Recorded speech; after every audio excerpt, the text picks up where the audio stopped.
Bonsoir, je suis Sylvain Schneider, conseiller commercial Eurotechnica sur l'Est de la France. Et ce soir, donc, nous allons faire une présentation de notre gamme d'implants, de notre société, donc fabricant exclusif français, premier fabricant aujourd'hui exclusif d'implants. Donc, notre laboratoire de production se situe à Sallanches en Haute-Savoie, la capitale vraiment européenne du décolletage, de la micromécanique. Nous avons aujourd'hui une gamme très large qui permet de balayer l'ensemble des cas cliniques et de répondre vraiment à toutes les problématiques des praticiens en implantologie.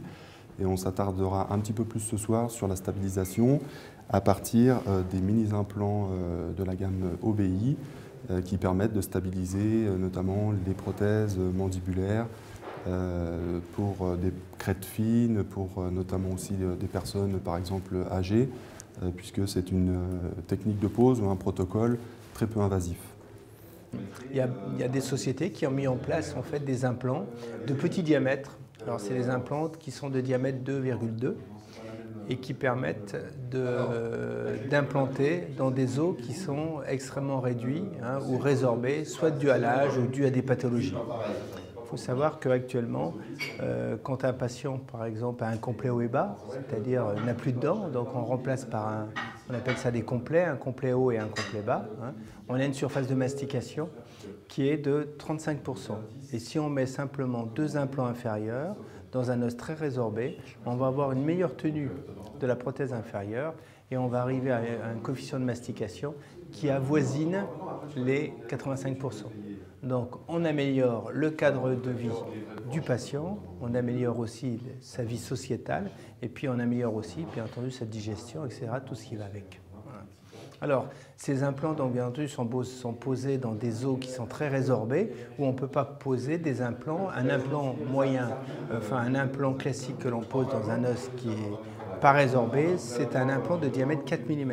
Et là, c'est des implants qui sont conçus de diamètre de 2. Alors, pourquoi finalement ces implants résistent bien à toute la pression de la mastication? La pression de la mastication est un minimum de force de 25 newtons. Tout simplement, c'est dû à la qualité du titane. Dans le titane, vous avez différents grades. Ça passe du grade 1 au grade 5.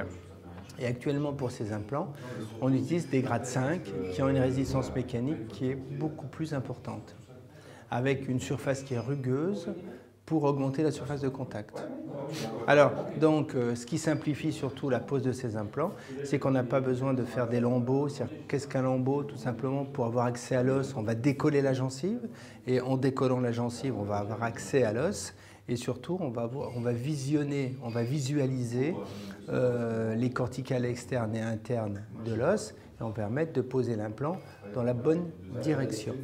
Et ces implants de diamètre 2 permettent de simplement faire une toute petite ouverture et de poser ensuite l'implant. Donc on va faire un pré-trou qui va permettre de situer la position de l'implant.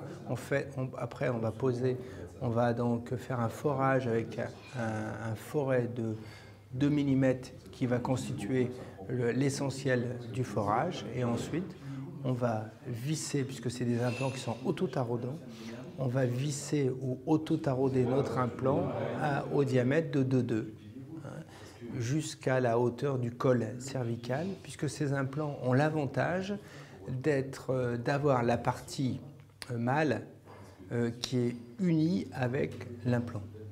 Donc on n'a pas besoin finalement de faire deux interventions, à la fois pose d'implant, on attend la cicatrisation et ensuite on pose la suprastructure qui va permettre la rétention à l'intérieur de la prothèse.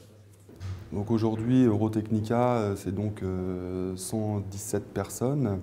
Nous avons notre laboratoire de production de 3000 m² entièrement dédié à l'implantologie, un parc machine high-tech, toute la partie donc bien sûr contrôle, test de fatigue, le bureau d'études pour tout le développement, la recherche. On travaille également avec des partenaires extérieurs, comme notamment la faculté de Nancy, pour des études sur des états de surface ou sur des mises en culture cellulaire. Et puis nous développons également énormément à l'export. Et nous avons de très gros projets également pour toute la partie numérique, donc pour la chirurgie guidée, et Technica Lab pour toute la partie laboratoire de prothèses, usinage, réalisation prothétique vraiment en CFAO.